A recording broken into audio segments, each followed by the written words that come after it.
ಮಾಡಿ ಮಾಡಿ ಇಲ್ಲಿ ಕೈ ಹಿಂಗೆ ಬರೀ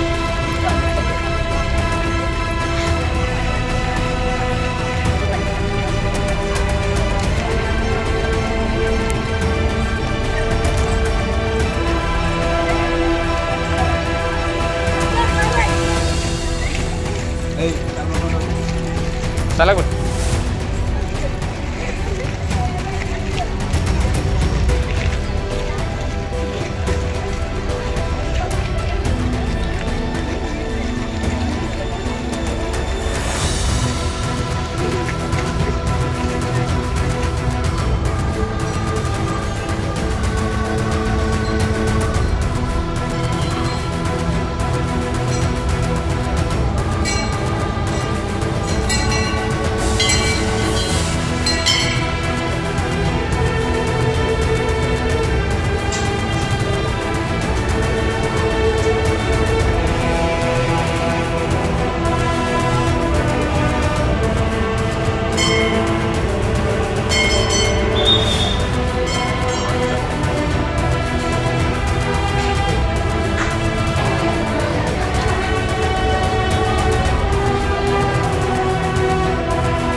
ಅವ್ನು ಮಿಸ್ ಆಯ್ತಂತೆ.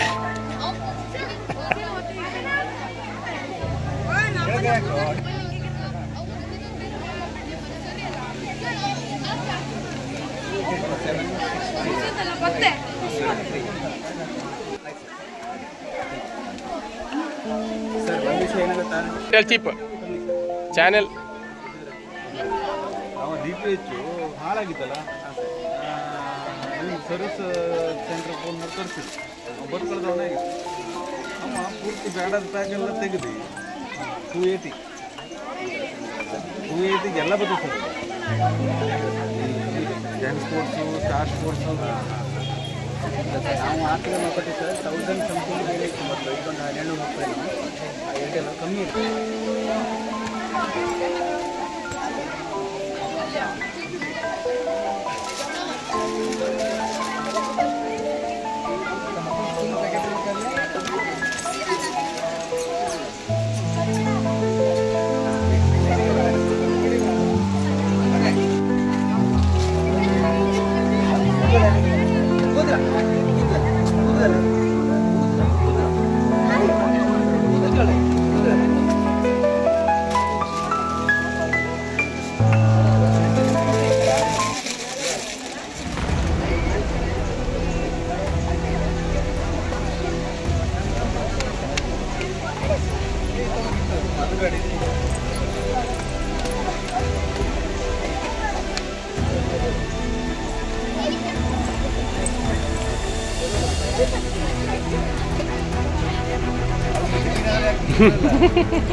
ini tiene Lena.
साड़ी बस इधर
ಇದು ಇದು ಎಷ್ಟು ತಿಂಗಳಿಗೆ ಬಂದಿದೆ?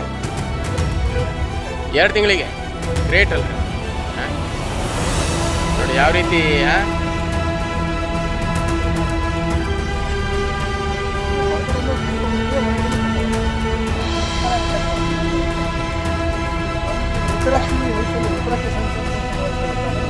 ಸಣ್ಣ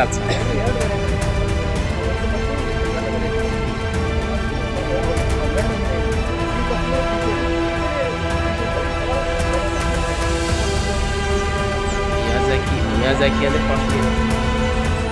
ಕೆಜಿಗೆ ಅಷ್ಟೇ.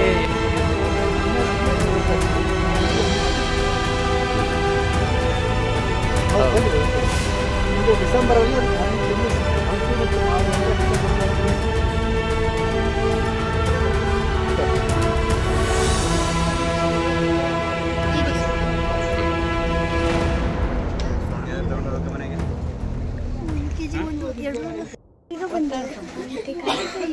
ಆ ಕಡೆ ಈ ಕಡೆ ಮುಟ್ಟಬೇಡಿ. ಇದು ಡ್ಯಾನ್ಸ್ ಸುರಿ ಅಂತ ಏನಂದ್ರೆ ಇಲ್ಲೇ ಕಾಯಿ ಬಂದಿರೋದಲ್ಲ. ಇಲ್ಲೇ ಕಾಯಿ ಬಂದಿರೋದು. ಆಮ್ಟೆ ಆಮ್ಟೆ ಆಮ್ಟೆ ಅಲ್ಲ? ಇದು ಡ್ಯಾನ್ಸ್ ಸುರಿ ಏನೋ ಮೆಣಸಿನ ವೆರೈಟಿ. ಇದು ಪೇರು ಸ್ಟ್ರಾಬೆರಿ ಪೇರು ಅಂತ ಬರುತ್ತೆ. ಸ್ಟ್ರಾಬೆರಿ ಬೇರೆ.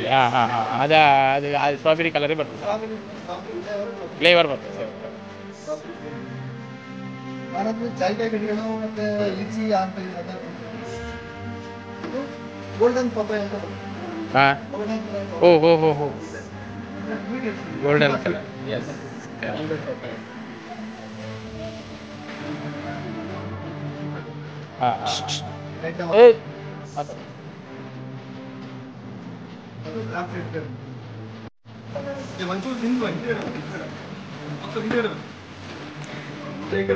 ಮದರ್ ಕ್ಲೈಂಟ್ ಒಂದು ಕಂಟು ತೆಗೆದು ಬೇರೆ ಕ್ಲೈಂಟಿಗೆ ಗ್ರಾಫ್ಟ್ ಮಾಡೋದು. ಇದಕ್ಕೆ ಬಡ್ ಗ್ರಾಫ್ಟಿಂಗ್ ಹೇಳ್ತಾರೆ, ಸಣ್ಣ ಸಸಿ ಹೇಳ್ತಾರೆ. ಇನ್ನೊಂದು ಮೆಥಡ್, ಕಸಿಯಲ್ಲಿ ಇನ್ನೊಂದು ಮೆಥಡ್ ಇದೆ, ವಿ ಗ್ರಾಫ್ಟಿಂಗ್ ಅಂತ. ಬಾಟಮ್ ಗಿಡದ ನಾವು ವಿ ಶೇಪಲ್ಲಿ ಕಟ್ ಮಾಡಿ ಮೇಲ್ಗಡೆ ನಮಗೆ ಏನು ಮದರ್ ಪ್ಲಾಂಟ್ ಬೇಕು ಅದನ್ನು ನಾವು ಇದಕ್ಕೆ ಸರಿಯಾಗಿ ಮಾಡುವಾಗ ಅದನ್ನು ಕಟ್ತಾರೆ. ಒಳಗಡೆ ತೆಗೆದು ಈ ಶೇಪಲ್ಲಿ ಕಟ್ತಾರೆ. ಬೇಕಾದ್ರೆ V shape first V shape ಅಂತ ಲಾಸ್ಟ್ ಫಸ್ಟ್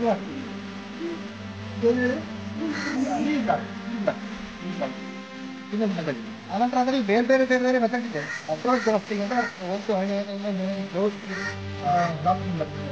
ಆನಂತರ ಏರ್ ಏರಿಂಗ್ ಅಂತ ಹೇಳ್ತಾರೆ ಇನ್ನೊಂದು. ಅದು ಬೇಕಾದ ಮರಕ್ಕೆ ಮೆಣ್ಣನ್ನು ಮಾಡಿ ಅದು ಇನ್ನೊಂದು ಅದಕ್ಕೆ ಮಣ್ಣನ್ನು ನಾವು ಕಟ್ಟಿ ಅದಕ್ಕೆ ಅಲ್ಲೆಲ್ಲ ಬೇರೆ ಬರ್ತದೆ. ಅದು ಮತ್ತೆ ಅಪ್ರೋಚ್ ಗ್ರಾಫ್ಟಿಂಗ್ ತುಂಬಾ ವೆರೈಟಿಗಳಿವೆ ಗ್ರಾಫ್ಟಿಂಗ್ ಅಲ್ಲಿ. ನಾನು ನಿಮ್ಗೆ ಹೇಳಿದ್ದು 1 ಮತ್ತು 2 ಅದಕ್ಕೆ 2 ಗ್ರಾಫ್ಟಿಂಗ್ ಬೇಕಾದ್ರೆ ಹೇಳಿದ್ದೀನಿ ನಿಮಗೆ. ರೈಟ್.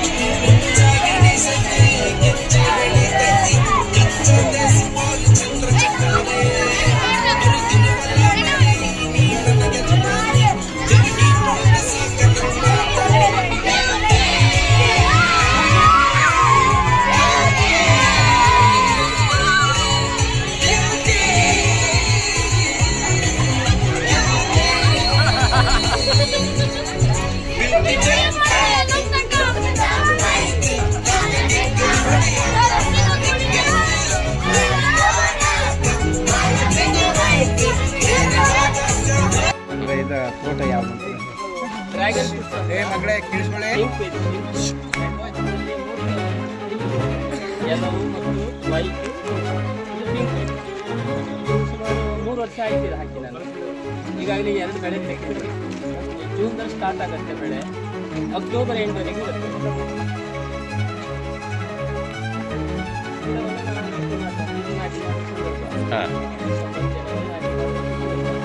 ನಾಟಿ ಮಾಡಿದ್ರೆ 1.5 ವರ್ಷಕ್ಕೆ ಅದು ಫಲ ಬರುತ್ತೆ. ಮೇಲೆ ಹೋದ ನಂತರ ನಾವು ಟೈರ್ ಹಾಕಿ ಅದಕ್ಕೆ ಕಟ್ ಮಾಡಬೇಕು. 4 ಕಡೆಗೆ ಸ್ಪ್ರೆಡ್ ಆಗುತ್ತೆ, ಎಲ್ಲ ಕಡೆಗೆ ಬರುತ್ತಲ್ಲ ಸ್ಟಾರ್ಟ್ ಆಗುತ್ತೆ. ಸರ್, ಇದು ಇಳುವರಿಗೆಲ್ಲ ಏನು ಸಾವಯವ ಬಳಕೆ ಮಾಡ್ತೀರಾ? ನಾವೆಲ್ಲ ಹೆಚ್ಚಾಗಿ ಎಲ್ಲ 100% ಸಾವಯವನೇ. ನೀವೇ ಎಲ್ಲ ತಯಾರು ಮಾಡ್ತೀರಾ? ಎರೆ ಗೊಬ್ಬರ ಎಲ್ಲ ನಾವು ತಯಾರು ಮಾಡ್ತೀರಿ. ದೊಡ್ಡಿ ಗೊಬ್ಬರ ಇದೆ, ಬೇವಿನ ಅಂತ ಇದೆ, ಅದನ್ನೇ ಮಾಡೋದು. ಎಷ್ಟು ವರ್ಷ ಇದು 3 ಚೀಲವೇ. ಈಗ ನಿಮಗೆ ಕಾಯಿ ಬಿಡ್ತಾ ಇದೆ, 2 ಬೆಳೆ ಬಂತ. ಲಾಭ ಆಗಿದೆ. ಒಂದು ವರ್ಷ ನನಗೆ ಏನು ಬಂಡವಾಳ ಹಾಕಿದೀವಲ್ಲ ನಾವು, ಅದಾಯ್ತು. ಈ ವರ್ಷ ಲಾಭನೇ. ಈಗ ಇದು ರಕ್ಷಣೆ ಏನ್ ಸರ್? ಜಸ್ಟ್ ಈ ತರ ಬೇಲಿ ಹಾಕೊಂಡು ಇಷ್ಟೇ ಮಾಡಿ ಸಾಕ? ದನ ಹೋಗ್ತಿದ್ದಂಗೆ ಬಂದ್ರೆ ಆಯ್ತು. ಪ್ರಾಣಿ ಯಾವ್ದು ಮುಟ್ಟೋದಿಲ್ಲ, ಮಂಗ ಹಂದಿ ಯಾವ್ದು ಮುಟ್ಟೋದಿಲ್ಲ ಮುಳ್ಳುರಿದಿಂದ. ಮತ್ತೆ ನಿಮ್ ಇದಿದೆಯಲ್ಲ ಬಾವಳಿ, ಅದು ಸಹ ಮುಟ್ತಾ ಇಲ್ಲ. ಮತ್ತೆ ಹೆಚ್ಚಾಗಿ ಇದನ್ನ ಬರಡು ಭೂಮಿಗೆ ಮಾಡುವಂತದ್ದು. ನೀರ್ ನಿಲ್ಬಾರ್ದು, ಹೈಟ್ ಇರ್ಬೇಕು. ಅಂದ್ರೆ ಕಡಿಮೆ ನೀರಿದ್ರೆ ವಾರದಲ್ಲಿ 1 ದಿನ 15 ನಿಮಿಷ. ಅಂದ್ರೆ ಒಂದ್ ರೀತಿ ಅದು ಇದೆ ಸರ್, ಕ್ಯಾಕ್ಟಸ್ ಟೈಪ್ ಗಿಡ ಅದು. ಪಾಪಾಸ್ ಗಳ್ಳಿ ಟೈಪ್ ಗಿಡ, ಅದಕ್ಕಾಗಿ ನೀರು ಹೆಚ್ಚಬೇಕಾಗುದಿಲ್ಲ. ನೀರು ಜಾಸ್ತಿ ಹಾಕಿದ್ರೆ ಅದು ಫಂಗಸ್ ಬರುತ್ತೆ. ಜಾಸ್ತಿ ಆದ್ರೆ ಫಂಗಸ್ ಬರುತ್ತೆ, ಕೊಳ್ತು ಹೋಗ್ಬಿಡುತ್ತೆ. ಈ ಮಳೆಗಾಲದಲ್ಲಿ ಸ್ವಲ್ಪ ರಕ್ಷಣೆ ಮಾಡೋದು ಕಷ್ಟ ಇರ್ತದೆ. ನಾವೇನ್ ಮಾಡೋದಿಲ್ಲ, ಅಂದ್ರೆ ಈಗ ದಿಬ್ಬ ಮಾಡಿದಿರಲ್ಲ ಇರೋದ್ರಿಂದ ನೀರು ಯಾವುದೇ ಕಾರಣ ಯಾಕೆ ಇಂಟ್ರೆಸ್ಟ್ ಬಂತಿದೆ ಅಂದ್ರೆ ನಾನೆಲ್ಲ ಯೂಟ್ಯೂಬ್ನೆಲ್ಲ ನೋಡ್ದೆಲ್ಲ ಮಾಡೋದು. ಹೀಗೆ ಬೆಂಗಳೂರಲ್ಲಿ ಒಬ್ರು ಕಾಂಟ್ಯಾಕ್ಟ್ ಮಾಡಿ ಅವರಿಂದ ಬಳ್ಳಿ ತರಿಸ್ಕೊಂಡೆ. ಪ್ರಸಾದ್ ಅಂತ ಹೇಳಿ ಬೆಂಗಳೂರಲ್ಲಿ, ಅವರು ಬಹಳ ಮಾಡಿದ್ದಾರೆ. ಅವರಿಂದ ನಾನು 400 ಚಿಲ್ಲರಿ ಬಳ್ಳಿ ನಾಟಿ ಮಾಡೋದೆಲ್ಲ ಯೂಟ್ಯೂಬ್ ಅಲ್ಲಿ ಅದೇ ನೋಡೇ ಮಾಡಿದ್ರಾ? ಅದಿಲ್ಲ ಬೆಸ್ಟ್. ಅದನ್ನ ನೋಡ್ಕೊಂಡು ನಾವು ರೈತರಿಗೆ ಸ್ವಲ್ಪ ಮಾಹಿತಿ ಇರುತ್ತಲ್ಲ, ಅದ್ರ ಪ್ರಕಾರ ನನ್ನ ಅನುಭವದ ಮೇಲೆ ತಯಾರು ಮಾಡಿದ್ದು. ಈಗ ಸರ್ಕಾರದ ಅನುದಾನ ಉಂಟು ಇದಕ್ಕೆ, 50% ಅನುದಾನ ಬರುತ್ತೆ, ಕೊಡ್ತಾರೆ. ಹೌದು. ತಿಂದಿದ್ರೇನಾ ಡ್ರ್ಯಾಗನ್ ಫ್ರೂಟ್? ತಿಂದಿದ್ರಾ ಎಲ್ಲರೂ? ಯಾರು ತಿಂದಿಲ್ಲ? ತಿಂದಿದ್ದವ್ರು ಯಾರು ಇದ್ರಿ ಹೇಳಿ? ಎಲ್ಲರೂ ತಿಂದಿದ್ರಾ? Very good. ಅಡ್ಡಿಲ್ಲ, ತಿಂದೆ. ಹೌದು, ಪಿಂಕು ಸ್ವೀಟ್ ಇರುತ್ತೆ, ಆರೋಗ್ಯಕ್ಕೆ ಒಳ್ಳೆ. ಮಳೆ ನೀರ್ ಬಿದ್ದಾಕ್ಷಣ ಹೂ ಬರುತ್ತೆ, ಸ್ಟಾರ್ಟ್ ಆಗುತ್ತೆ. ಮೇದಲ್ಲಿ ಮಳೆ ಬಂತು ಅಂದ್ರೆ ಮೇ ಎಂಡಿಗೆ ಸ್ಟಾರ್ಟ್ ಆಗ್ಬಿಡುತ್ತೆ. ಮಳೆ ಬಿದ್ದ ವಾರದಲ್ಲಿ ಹೂ ಬರ್ಲಿಕ್ಕೆ ಸ್ಟಾರ್ಟ್ ಆಗ್ಬಿಡುತ್ತೆ. ಬಂದ್ರೆ ಕಂಟಿನ್ಯೂ 5 ತಿಂಗಳಾಗತ್ತೆ. ನಮ್ದು ಕಟರ್ ಉಂಟಲ್ಲ, ಚಕ್ರಿ ಬರುತ್ತೆ, ಕಟ್ರಿಯಿಂದ ಅದು ಹಣ್ಣು ಬಂದ್ಬಿಟ್ಟು ನಾವು ಕಟ್ತೇವೆ. ಹೂ ಬರ್ತದೆ, ಹೂ ಬಂದು 28 ದಿನಕ್ಕೆ ಅದು ಹಣ್ಣಾಗುತ್ತೆ. 28 ರಾಸಾಯನಿಕ ನಾವು ಹಾಕುದಿಲ್ಲಲ್ಲ, ಹಣ್ಣು 15 ದಿನವರೆಗೆ ಇರುತ್ತೆ ಇಲ್ಲಿ ನಮ್ಮ. ರಾಸಾಯನಿಕ ಬಳಸುವುದಿಲ್ಲ, ಯಾವುದೇ ಇದಿಲ್ಲ. ಹಾಗಾಗಿ 15 ದಿನ ಇರುತ್ತೆ ಮತ್ತು ರುಚಿ ಬರುತ್ತೆ. ಮತ್ತೆ ರಾಸಾಯನಿಕ ಎಲ್ಲ ಬಳಸಿದ್ರೆ ಕ್ರಿಮಿನಾಶಕೇನು ಬಳಸ್ಬೇಕು? ಮೀನು ಸಾಕಣೆ ಎಲ್ಲ ಮಾಡ್ತಾರೆ.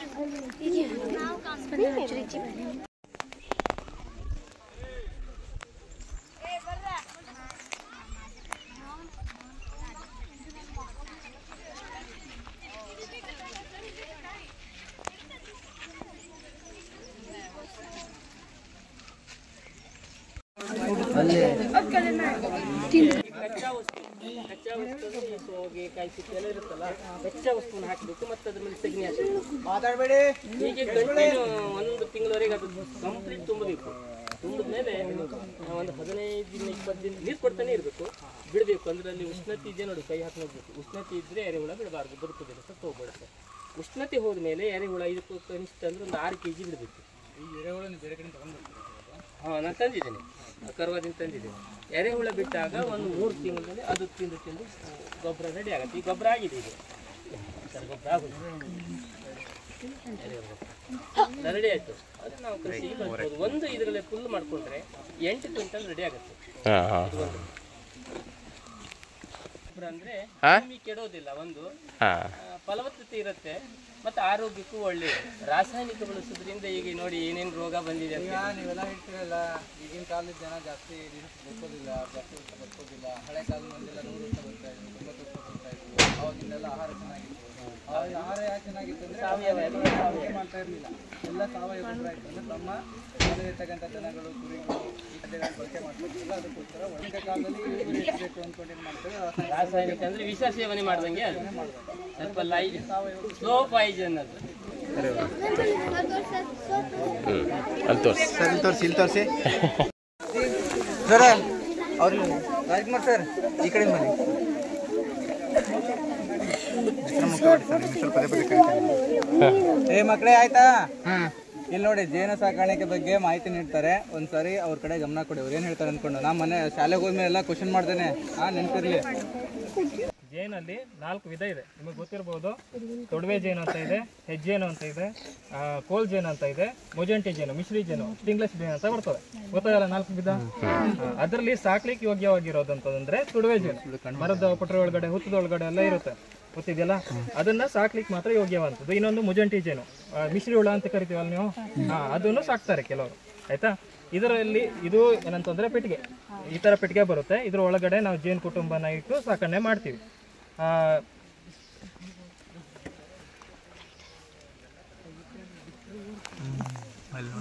ಜೇನು ತಟ್ಟಿ ಹತ್ರ ಹೋಗ್ಬೇಡಿ, ಏನು ಮಾಡೋದಿಲ್ಲ, ಪೆಟ್ಟು ಮಾಡಿದ್ರೆ ಮಾತ್ರ. ಏನು ಮಾಡಬೇಡಿ, ಮುಟ್ಲಿಕ್ಕೆ ಹೋಗ್ಬೇಡಿ, ಅದೇನು ಮಾಡೋದಿಲ್ಲ, ಏನು ಮಾಡೋದಿಲ್ಲ. ಮುಂದೆ ಬರಬೇಡಿ ಇಷ್ಟೇ.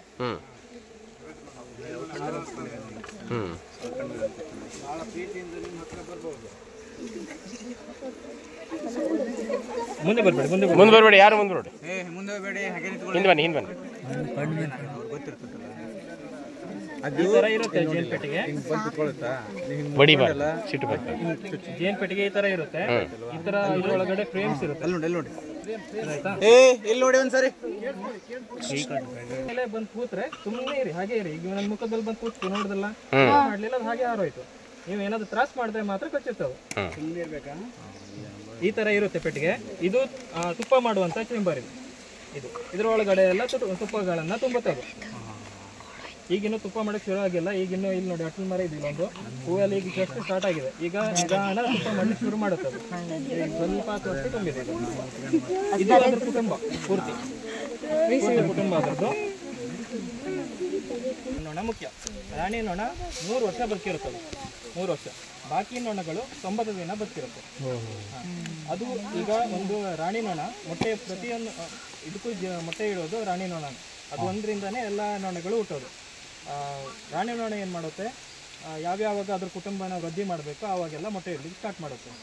ಡೈಲಿ 1,500 ಮೊಟ್ಟೆವರೆಗೆ ಇಡುತ್ತೆ ಒಂದು ರಾಣಿ ನೊಣ. ಒಂದು ದಿನಕ್ಕೆ 1,500 ಮೊಟ್ಟೆ ಇಡುತ್ತೆ. ಅದು ಮಳೆಗಾಲ ಸೀಸನಲ್ಲಿ ಅದಕ್ಕೆ ಆಹಾರಗಳು ಕಮ್ಮಿ ಆದಾಗ ಆ ಟೈಮಲ್ಲಿ ಕಮ್ಮಿ ಇಡುತ್ತೆ ಮೊಟ್ಟೆ. ಬೇರೆ ಟೈಮಲ್ಲಿ ತುಪ್ಪ ಎಲ್ಲ ಜಾಸ್ತಿ ಸಿಗುವಾಗ ಜಾಸ್ತಿ ಇಡುತ್ತಾ ಹೋಗ್ತವೆ, 1,500ವರೆಗೆ ಇಡುತ್ತೆ. ಈ ಹೆಣ್ಣು ನೊಣಗಳು ಅಂದರೆ ಬಾಕಿ ಕೆಲಸಗಾರ ನೊಣ ಅಂತ ಇರುತ್ತೆ, ಅದು ಗಂಡು ನೊಣ, ಕೆಲಸಗಾರ ನೊಣ ಸಹ ಹೆಣ್ಣು ನೊಣನೇ, ಬಟ್ ರಾಣಿ ನೊಣನು ಹೆಣ್ಣು ನೊಣ. ಈ ಕೆಲಸಗಾರ ನೊಣಗಳು ಮೊಟ್ಟೆಯಲ್ಲಿ ಮೊಟ್ಟೆ ಇಟ್ಟು ರಾಣಿ ನೊಣ ಮೊಟ್ಟೆ ಇಟ್ಟ ನಂತರ ಆ ಮೊಟ್ಟೆಯಿಂದ ಹೊರಗಡೆ ಬರಲಿಕ್ಕೆ 21 ದಿನ ಬೇಕು. ಅದಕ್ಕೆ 21 ದಿನ ಬೇಕು. ಮೊಟ್ಟೆಯಿಂದ ಹೊರಗಡೆ ಬಂದ ಮೇಲೆ ಅದು ಸ್ವಲ್ಪ ಡೆವಲಪ್ ಆಗಲಿಕ್ಕೆ ಮತ್ತು 21 ದಿನ ಬೇಕು. ಅದಕ್ಕೆ ಗಂಡು ನೊಣ ಅಂತ ಇದ್ದರೆ ಗಂಡು ನೊಣ ಮೊಟ್ಟೆಯಿಂದ ಹೊರಗಡೆ ಬರಲಿಕ್ಕೆ 24 ದಿನ ಬೇಕು. 24 ದಿನ ನಂತರ ಆಮೇಲೆ ಅದು ಕೆಲಸ ಮಾಡ್ಕೊಂಡಿರುತ್ತೆ. ಈ ಕೆಲಸಗಾರ ನೊಣಗಳದ್ದು ಕೆಲಸ ಏನಂತಂದರೆ, ಫಸ್ಟು ಮೊಟ್ಟೆಯಿಂದ ಆಚೆ ಬಂದ ತಕ್ಷಣ ಒಂದು 21 ದಿನ ಅದು ಬರೀ ಕ್ಲೀನ್ ಮಾಡುವಂಥ ಕೆಲಸ, ಬೇರೆ ಸಣ್ಣ ಮರಿ ಹೊರಗಡೆ ಬರ್ತಿದ್ರೆ ಅದಕ್ಕೆ ಆಹಾರ ತಿನ್ನುವಂಥ ಕೆಲಸ, ಇಂಥ ಕೆಲಸಗಳನ್ನ ಮಾಡ್ತದೆ ಬರೀ 21 ದಿನ. 21 ದಿನದ ನಂತರ ಹೊರಗಡೆ ಹೋಗಿ ತುಪ್ಪಗಳನ್ನು ತರಲಿಕ್ಕೆ ಶುರು ಮಾಡುತ್ತೆ, ಮಕರಂದ ಎಲ್ಲ ತರಲಿಕ್ಕೆ ಶುರು ಮಾಡುತ್ತೆ. ಮತ್ತೆ ಒಂದು 20-25 ದಿನ ಆ ಥರ ಕೆಲಸಗಳನ್ನ ಮಾಡುತ್ತೆ. ಅದಾದ ನಂತರ ಗೂಡಲ್ಲೇ ಇದ್ದುಕೊಂಡು ಗೂಡನ್ನು ಕಾಯುವಂಥ ಕೆಲಸ ಮಾಡುತ್ತೆ, ಅದು ಬದುಕಿರೋವರೆಗೆ. ನಂತರ ಅಂದರೆ ಅರ್ಧ ಹಿಟ್ಟು ಆದ ನಂತರ ಅದು ಒಂದು ಗೂಡನ್ನು ಕಾಯುವಂಥ ಕೆಲಸ ಮಾಡುತ್ತೆ. ಏನಾದರೂ ತೊಂದರೆ ಕೊಟ್ಟರೆ ಅವರಿಗೆ ಹೋಗಿ ಕಚ್ಚುವಂಥದ್ದು, ಈ ಥರದ ಕೆಲಸಗಳನ್ನ ಮಾಡುತ್ತದೆ. ರಾಣಿ ನೊಣ ಏನಾಗುತ್ತೆ, 3 ವರ್ಷದ ನಂತರ ಅದು ಏನು ಮಾಡುತ್ತೆ, ಪ್ರತಿ 3 ವರ್ಷ ಅಂತ ಅಲ್ಲ, ಅದು ಗೂಡು ಅದನ್ನು ಯಾವಾಗ ತುಪ್ಪ ಜಾಸ್ತಿ ಸಿಗ್ತಿದೆಯಲ್ಲ ಆವಾಗ ಅದಕ್ಕೆ ಗೂಡನ್ನು ವೃದ್ಧಿ ಮಾಡಲಿಕ್ಕೆ ಯೋಚನೆ ಮಾಡ್ತಿರೋದು, ಅಂದರೆ ಜಾಸ್ತಿ ಮಾಡ್ಕೊಳ್ಳೋಕ್ಕೆ. ಏನು ಮಾಡುತ್ತೆ, ಡಿವೈಡ್ ಮಾಡಿಕೊಂಡು ಹಾರೋಗುತ್ತೆ ರಾಣಿ ನೊಣ. ಹುಳಗಳು ಜಾಸ್ತಿ ಆಗ್ತಿದ್ದೇನೆ ಅದು ಬೇರೆ ಪಾಲಾಗುತ್ತೆ. ಪಾಲಾಗುವಾಗ ಏನು ಮಾಡುತ್ತೆ, ಅದು ಮೊದಲೇನೆ ರಾಣಿ ನೊಣಕ್ಕೆ ಗೊತ್ತಿರುತ್ತೆ ಇಷ್ಟು ಹುಳ ಇದೆ, ಗೂಡಲ್ಲಿ ನಾನು ಪಾಲಾಗ್ಬೋದು ಅಂತ ಗೊತ್ತಿರುತ್ತೆ. ಅದಕ್ಕೆ 40 ದಿನದ ಮೊದಲೇನೆ ಅದು ಪ್ಲಾನ್ ಮಾಡುತ್ತೆ. 40 ದಿನ ಮೊದಲು ಏನು ಪ್ಲಾನ್ ಮಾಡುತ್ತೆ ಅಂತಂದರೆ, ಅದು ನನಗೆ ಪಾಲಾಗಲಿಕ್ಕೆ ಮತ್ತೊಂದಿಷ್ಟು ನೊಣಗಳು ಬೇಕು, ಗಂಡು ನೊಣಗಳು ಬೇಕು, ಈ ಥರ ಪ್ಲಾನ್ ಮಾಡ್ಕೊಂಡು ಆ ಗಂಡು ನೊಣಗಳಿಗೆ ಮೊಟ್ಟೆ ಇಡ್ಲಿಕ್ಕೆ ಶುರು ಮಾಡುತ್ತೆ. ಅದಕ್ಕೆ ರಾಣಿ ಕೆಪಾಸಿಟಿ ಹೆಂಗಿರುತ್ತೆ ಅಂತಂದರೆ, ಅದು ಯಾವಾಗ ಬೇಕು ಆವಾಗ ಹೆಣ್ಣು ನೊಣಗಳಿಗೆ ಮೊಟ್ಟೆ ಇಡ್ಬೋದು, ಯಾವಾಗ ಬೇಕೋ ಗಂಡು ನೊಣಗಳನ್ನೇ ಹುಟ್ಟಿಸ್ಬೋದು. ಅದು ಈ ಥರ ಕೆಪಾಸಿಟಿ ಅದಕ್ಕೆ ಇರುತ್ತೆ. ಮತ್ತೇನಂತಂದ್ರೆ ರಾಣಿ ನೊಣ ಕಣನು ರಾಣಿನೇ ಮಾಡುತ್ತೆ. ಅದು ಏನ್ ಮಾಡುತ್ತೆ, ಅದು ಡಿವೈಡ್ ಆಗಬೇಕು ಅಂತ ಅದಕ್ಕೆ ಅನ್ಸಿದ್ರೆ ಅವಾಗ ಏನ್ ಮಾಡುತ್ತೆ, ಗಂಡು ನೊಣಗಳನ್ನ ಸ್ವಲ್ಪ ಜಾಸ್ತಿ ಮಾಡ್ಕೊಳ್ಳುತ್ತೆ. ಹೆಣ್ಣು ನೊಣಗಳ ಕೆಲಸಗಾರ ನೊಣಗಳು ಆಲ್ರೆಡಿ ಇರುತ್ತೆ, ಗಂಡು ನೊಣಗಳನ್ನ ಸ್ವಲ್ಪ ಜಾಸ್ತಿ ಮಾಡ್ಕೊಳ್ಳುತ್ತೆ. ಜಾಸ್ತಿ ಮಾಡ್ಕೊಂಡ ನಂತರ ಅದು ಟೈಮ್ ಇರುತ್ತೆ. ಈಗ ಅಂದ್ರೆ 20 ದಿನ 24 ದಿನ ಬೇಕಲ್ಲ ಗಂಡು ನೊಣಗಳು ಹೊರಗಡೆ ಬರಲಿಕ್ಕೆ. ಅದೇನು ಮಾಡುತ್ತೆ, ನಂತರ ಹೊರಗಡೆ ಬರ್ತಿದೆ ಅಂತ ಆದಾಗ ಮತ್ತೆ ಏನು ಮಾಡುತ್ತೆ, ರಾಣಿ ನೊಣಗಳಿಗೆ ರಾಣಿ ಮೊಟ್ಟೆನೂ ಇಡುತ್ತೆ. ರಾಣಿ ಮೊಟ್ಟೆಗಳನ್ನು ಒಂದು 15-20 ಮೊಟ್ಟೆ ಇಡುತ್ತೆ. ರಾಣಿ ಮೊಟ್ಟೆನ 20-25 ಮೊಟ್ಟೆ ಇಟ್ಕೊಂಡು ರಾಣಿ ಇದು ಕಣದಿಂದ ರಾಣಿ ಹುಳ ಆಗಿ ಹೊರಗಡೆ ಬರಲಿಕ್ಕೆ 16 ದಿನ ಟೈಮ್ ಬೇಕು. ಆ 16 ದಿನ ಟೈಮಲ್ಲಿ ಅದು 15ನೇ ದಿನ ರಾಣಿ ಈ ಒಂದಿಷ್ಟು ತನ್ನ ಸಪೋರ್ಟರ್ಸ್ನ ಕರ್ಕೊಂಡು ಈ ಗೂಡನ್ನ ಬಿಟ್ಟು ಹೋಗುತ್ತೆ. ನೋಡಿ ಹೆಂಗಿದೆಲ್ಲ, 16ನೇ ದಿನ ಹೊರಗಡೆ ಬರುತ್ತೆ ರಾಣಿ ಹುಳು, ಬಿಟ್ಟು ಹೋಗುತ್ತೆ ಈ ಗೂಡಿಂದ. 15ನೇ ದಿನ ಬಿಟ್ಟು ಹೋಗುವಾಗ ತನ್ನ ಸಪೋರ್ಟರ್ಸ್ನ ಕರ್ಕೊಂಡು ಹೋಗುತ್ತೆ. 16ನೇ ದಿನ ರಾಣಿ ಇಟ್ಟಿರೋ ಮೊಟ್ಟೆಯಿಂದ ರಾಣಿ ಒಂದು ಹುಳ ಆಚೆ ಬರುತ್ತೆ. 20 ಮೊಟ್ಟೆ ಇರ್ಬೋದು, 15 ಇರುತ್ತೆ, 20 ಇರುತ್ತೆ. ಅದರಲ್ಲಿ ಒಂದು ಹುಳ ಆಚೆ ಬರುತ್ತೆ. ಒಂದು ಹುಳ ಆಚೆ ಬಂದಾಗ ನೋಡುತ್ತೆ ಗೂಡನ್ನ ನೋಡಿ ನಾನು ಇನ್ನೊಂದು ಪಾಲ್ ಮಾಡ್ಕೊಂಡು ಹಾರೋಗ್ಬಹುದು ಅಂತ ಅನ್ಸಿದ್ರೆ ಅದು ಮತ್ತೊಂದಿಷ್ಟು ತನ್ನ ಸಪೋರ್ಟರ್ಸ್ನ ಕರ್ಕೊಂಡು ಹಾರೋಗುತ್ತೆ. ಆಮೇಲೆ ಇನ್ನೊಂದು ಹುಳ ಆಚೆ ಬರುತ್ತೆ, ಅದನ್ನು ಸೇಮ್ ಹಾಗೆ ತನಗೆ ಇನ್ನೂ ಪಾಲಾಗಿ ಹೋಗ್ಬೋದು ಅನ್ಸಿದ್ರೆ ಪಾಲಾಗಿ ಹೋಗ್ತಿರುತ್ತೆ. ಒಂದ್ ವೇಳೆ ಇಲ್ಲ ನನ್ನ ಗೂಡಲ್ಲಿ ಆಲ್ರೆಡಿ ಕಮ್ಮಿ ನೊಣಗಳಿದೆ, ನಾನು ಇಲ್ಲೇ ಇರಬೇಕು ಅಂತ ಅನ್ಸಿದ್ರೆ, ಕಮ್ಮಿ ನೊಣಗಳಿದ್ರೆ ಈ ಗೂಡನ್ನು ಬಿಟ್ಟು ಹೋಗೋದಿಲ್ಲ, ಅದು ಇಲ್ಲೇ ಇರಬೇಕು ಅನ್ಸಿದ್ರೆ ಆವಾಗ ಏನ್ ಮಾಡುತ್ತೆ, ಬಾಕಿ ಇರೋ ರಾಣಿ ಮೊಟ್ಟೆಗಳು ಏನಿರುತ್ತೆ, ಈಗ 20 ಮೊಟ್ಟೆ ಇದೆ ಅಂತಂದ್ರೆ ಒಂದ್ 2 ಹುಳ ಬಂದು ಹಾರೋಯ್ತು ಅಂತ ಇಟ್ಕೊಳ್ಳಿ. ಬಾಕಿ ಇದೆಯಲ್ಲ, ಈ ಬಂದಿರೋ ನೊಣ ಏನ್ ಮಾಡುತ್ತೆ, ಬಾಕಿ ಎಲ್ಲಾ ಮೊಟ್ಟೆಗಳನ್ನ ಕಣ್ಣು ಮಾಡಿ ಹಾಳು ಮಾಡಕ್ಕೆ ತಾನಲ್ಲಿ ಇರ್ಲಿಕ್ಕೆ ಇರ್ಬೇಕಲ್ಲ, ಬೇರೆ ಇರ್ಲಿಕ್ಕೆ ಆಗೋದು, ಇನ್ನೊಂದು ರಾಣಿ ಇರಬಾರ್ದು. ಹೀಗೆ ಪೆಟ್ಟಿಗೆ ಕೊಡೋರು ಏನ್ ಮಾಡ್ತಾರೆ ಕೇಳಿದ್ರೆ, ಈ ಸಂದರ್ಭದಲ್ಲಿ ಅದನ್ನ ರಾಣಿ ಹುಳ ತೆಗೆದು ಡಿವೈಡ್ ಮಾಡಿ ನಮ್ಗೆ ಕೊಡ್ತಾರೆ. ಅದು ಮಾತ್ರ ಚುಚ್ಚು ಆಯ್ತಾ. ರಾಣಿ ಹುಳ ಸೇಮ್ ಹೆಣ್ಣು ಹುಳ ಇದ್ದಂಗೆ ಇರುತ್ತೆ, ಆದ್ರೆ ಸ್ವಲ್ಪ ದೊಡ್ಡ ಇರುತ್ತೆ, ಭಾಗ ಎಲ್ಲ ದೊಡ್ಡ ಇರುತ್ತೆ ಸ್ವಲ್ಪ. ಗೇಟ್ ಮಾಡ್ತಾರೆ, ಗೇಟ್ ಹಾಕಿದ್ರೆ ರಾಣಿ ಹುಳ ಡೋರ್ ಇದೆ ಈಚೆ, ಇಲ್ಲಿ ಹಾಕ್ಬಿಟ್ರೆ ಅಲ್ಲಿಂದ ಬೇರೆ ನೊಣಗಳೆಲ್ಲ ಹೊರಗಡೆ ಹೋಗ್ಬೋದು, ರಾಣಿ ಹೊರಗಡೆ ಹೋಗ್ಲಿಕ್ಕೆ ಆಗೋದಿಲ್ಲ. ಹೌದು, ನಾವು ಮಾತ್ರ ಮಾಡ್ಲಿಕ್ಕೆ ಸಾಧ್ಯ. ಅದಾದ ನಂತರ ಹಾಳು ಮಾಡಿದ ತಕ್ಷಣ ಏನ್ ಮಾಡುತ್ತೆ, ಬೇರೆ ನೊಣಗಳು ಅದನ್ನೆಲ್ಲ ಕ್ಲೀನ್ ಮಾಡಾಕ್ತಾವೆ. ಕೆಲಸಗಾರ ನೊಣಗಳು ಇರ್ತಾವಲ್ಲ ಅದೆಲ್ಲ ಕ್ಲೀನ್ ಆಮೇಲೆ ರಾಣಿ ಅದು ಈಗ ಆಚೆ ಬಂದಿರುತ್ತೆ, ಬಂದು 8 ದಿನ ಅದು ಸ್ವಲ್ಪ ಡೆವಲಪ್ ಅಂದ್ರೆ ಮೆಚೂರ್ ಆಗ್ಲಿಕ್ಕೆ ಟೈಮ್ ತಗೊಳುತ್ತೆ. 8 ದಿನದ ನಂತರ ಅದು ಗೂಡಿಂದ ಆಚೆ ಹೋಗುತ್ತೆ, ಹೊರಗಡೆ ಬರುತ್ತೆ. ರಾಣಿ ನೊಣ ಆಚೆ ಬಂದು ಪ್ರಕೃತಿಯಲ್ಲಿ ಹಾರಾಡ್ಕೊಂಡು ಒಂದಿಷ್ಟು ಗಂಡನ ಜೊತೆ ಸುತ್ತಾಡುತ್ತೆ, ಮೇಟಿಂಗ್ ಆಗುತ್ತೆ ಹೊರಗಡೆನೆ. ಒಂದು ನೊಣದ ಜೊತೆ ಮೇಟಿಂಗ್ ಆಗುತ್ತೆ. ಮೇಟಿಂಗ್ ಆಗಿರೋ ಆ ಗಂಡು ನೊಣ ಸ್ವಲ್ಪ ಬೀಳುತ್ತೆ ಕೆಳಗಡೆ. ಆ ರಾಣಿ ವಾಪಸ್ಸು ಮತ್ತೆ ಎಲ್ಲ ಜೊತೆ ಬಂದು ಗೂಡು ಸೇರ್ಕೊಳ್ಳುತ್ತೆ. ಗೂಡು ಸೇರಿ ನಂತರ ಮೊಟ್ಟೆ ಇಡ್ಲಿಕ್ಕೆ ಶುರು ಮಾಡುತ್ತೆ. ದಿನ 1,500 ಮೊಟ್ಟೆ ಇಡುತ್ತೆ. ಅದು ಹೋಗ್ತದೆ ಅಲ್ಲ, ನಮಗೆ ಚುಚ್ಚಿದ ಮೇಲೆ ಅದು ಅಲ್ಲೇ ಇರುತ್ತೆ, ನಮ್ಮ ದೇಹದಲ್ಲಿ ಇರುತ್ತೆ. ಆಗ ಅದು ಆಯುಷ್ಯ ಆ ನೊಣ ಸತ್ತೋಗುತ್ತೆ, ಕಚ್ಚಿರೋ ನೊಣ ಸತ್ತೋಗುತ್ತೆ.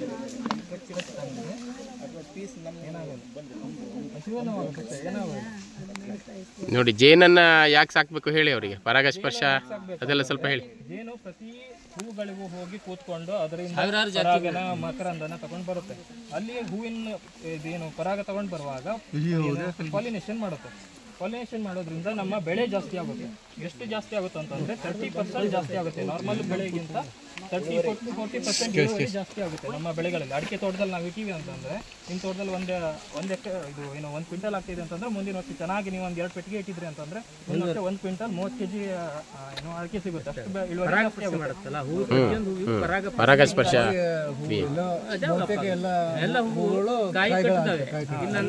ಪರಾಗಸ್ಪರ್ಶ ಅಂತಂದ್ರೆ ಎಲ್ಲ ಹುಳುಗಳು ಕೈ ಕಟ್ತವೆ. ಜೇನೊಳಗಡೆ ಇಲ್ಲ ಆಗಿದ್ದಿದ್ರೆ ನಮ್ಗೆ ಯಾರಿಗೂ ಊಟನೇ ಸಿಗ್ತಾ ಇರ್ಲಿಲ್ಲ. ಜೇನುಹುಳ ಇಲ್ಲ ಅಂತಂದ್ರೆ ಯಾವುದು ಆಹಾರ ಬೆಳೆ ಬೆಳೆಯೋಕ್ಕಾಗೋದಿಲ್ಲ, ನಮ್ಗೆ ಊಟನೂ ಸಿಗೋದಿಲ್ಲ ಆಗಿತ್ತು. ಕರೆಕ್ಟ್.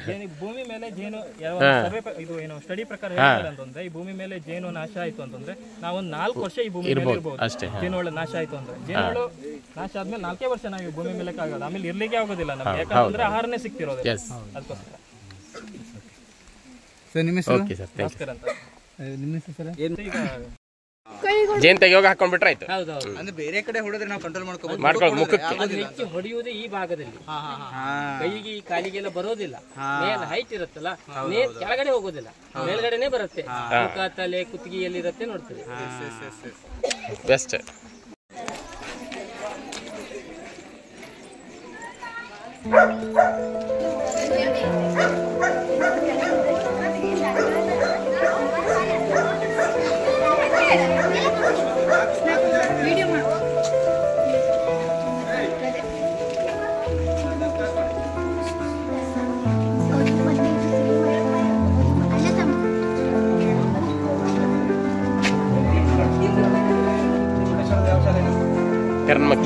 ತೆರನ್ಮಕ್ಕಿ KPS.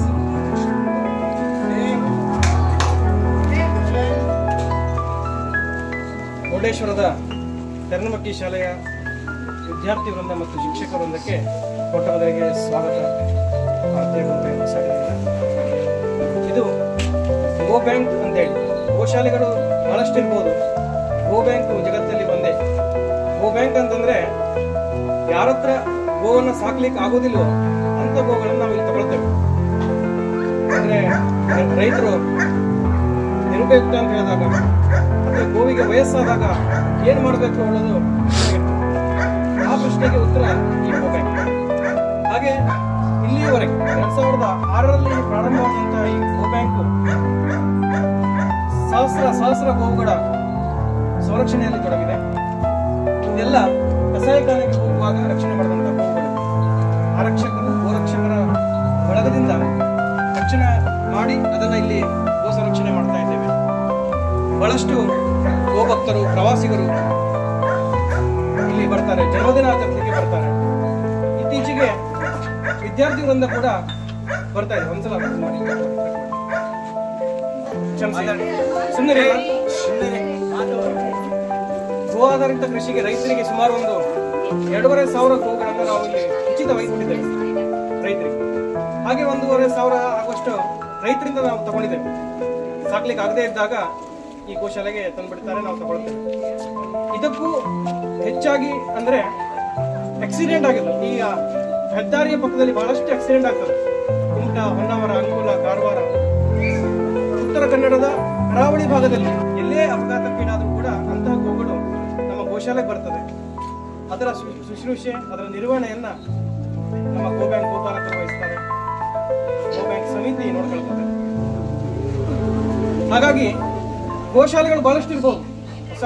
ಹೊಸಾಡು ಗೋ ಬ್ಯಾಂಕ್ ಹೇಳುವಂಥದ್ದು ಮತ್ತೆ ಎಲ್ಲೂ ಇಲ್ಲ. ಹಾಗಾಗಿ ಇದು ಪುಣ್ಯದ ಸ್ಥಳಕ್ಕೆ ನೀವು ಇವತ್ತು ಭೇಟಿ ಕೊಟ್ಟಿದ್ದೀರಿ. ಅಲ್ಲಿ ಕಾಮಧೇನು ಇದೆ. ದಕ್ಷಿಣ ಭಾರತದಲ್ಲಿ ಎಲ್ಲೂ ಇಲ್ಲ ಕಾಮಧೇನು ವಿಗ್ರಹ, ಆದರೆ ಅಲ್ಲಿ ಕಾಮಧೇನು ಪ್ರತಿಷ್ಠಾಪನೆ ಮಾಡಿದ್ದೇವೆ. ಈ ಗೋವಿಗೆ ವಿಷಯ ಬಂದಾಗ ಇಲ್ಲಿ ಧರ್ಮ, ಜಾತಿ ಯಾವುದೂ ಬರುವುದಿಲ್ಲ. ಹಾಗಾಗಿ ಅದನ್ನ ಯಾವುದೇ ಸಮಾಜ ಬಂದರೂ ಕೂಡ ಅದನ್ನ ಮುಟ್ಟಿ ನಮಸ್ಕಾರ ಮಾಡುವ ಅವಕಾಶವನ್ನ ಇಟ್ಟಿದ್ದೇವೆ. ಹಾಗಾಗಿ ನೀವು ಈಗ ಹೋಗುವಾಗ ಕಾಮಧೇನುವನ್ನ ಮುಟ್ಟಿ ಅದರ ಪ್ರಾರ್ಥನೆ ಮಾಡ್ಕೊಂಡು ಹೋಗಿ. ಕಾಮಧೇನು ಅಂದರೆ ಇಷ್ಟಾರ್ಥವನ್ನು ಈಡೇರಿಸುವಂಥದ್ದು ಕಾಮಧೇನು. ಹಾಗಾಗಿ ಅದನ್ನು ಈ ಗೋ ಸಂಕುಲದ ಪ್ರತೀಕವಾಗಿ ಕಾಮಧೇನನ್ನು ಪ್ರತಿಷ್ಠಾಪನೆ ಮಾಡಿದ್ದೇವೆ. 2006ರಲ್ಲಿ ರಾಘವೇಶ್ವರ ಶ್ರೀಗಳಿಂದ ತಯಾರಾದಂತಹ ಪ್ರಾರಂಭವಾದಂತಹ ಸಂಸ್ಥೆ ಇದು. ಹಾಗಾಗಿ ಬಹಳಷ್ಟು ಈಗ ಡಿಸೆಂಬರ್ ಜನವರಿಯಲ್ಲಿ ಬಹಳಷ್ಟು ಶಿಕ್ಷಕ ವೃಂದ ವಿದ್ಯಾರ್ಥಿ ವೃಂದ ಬರ್ತಾ ಇದೆ. ಹಾಗೆ ಮುಂದಿನ ಫೆಬ್ರವರಿ ತಿಂಗಳಲ್ಲಿ ಇಲ್ಲಿ ಆಲೆಮನೆ ಹಬ್ಬ ಮಾಡ್ತೇವೆ. ಅದಕ್ಕೂ ಸಹ ಒಂದು 4-5 ಸಾವಿರ ಜನ ಗೋಪ್ರೇಮಿಗಳು ಬರ್ತಾರೆ. ಉದ್ದೇಶ ಇಷ್ಟೇ, ಗೋ ಸಂರಕ್ಷಣೆ ಮಾಡಬೇಕು, ಗೋ ಸಂಕುಲ ಉಳಿಬೇಕು ಅಂತಾದ್ರೆ ಒಂದೇ ಸಂಸ್ಥೆಯಿಂದ ಆಗುವಂಥದ್ದಲ್ಲ, ಎಲ್ಲರೂ ಕೈ ಜೋಡಿಸ್ಬೇಕು.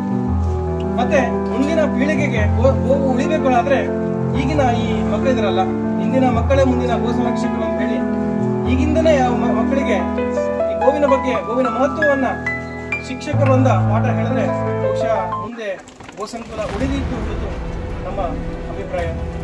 ನೀವು ಮಾಡೋದಿಷ್ಟೇ, ಎಲ್ಲೇ ಗೋವನ್ನು ಕಾಣಲಿ, ಗೋವಿಗೆ ಒಂದು ಗೋಗ್ರಾಸ ಕೊಡುವಂತಹ ಪದ್ಧತಿಯನ್ನು ಬಳಸಿಕೊಳ್ಳಿ. ನಿಮ್ಮ ಜನ್ಮದಿನ ಆದಾಗ ಗೋವಿಗೆ ಗೋಗ್ರಾಸ ಕೊಡಿ.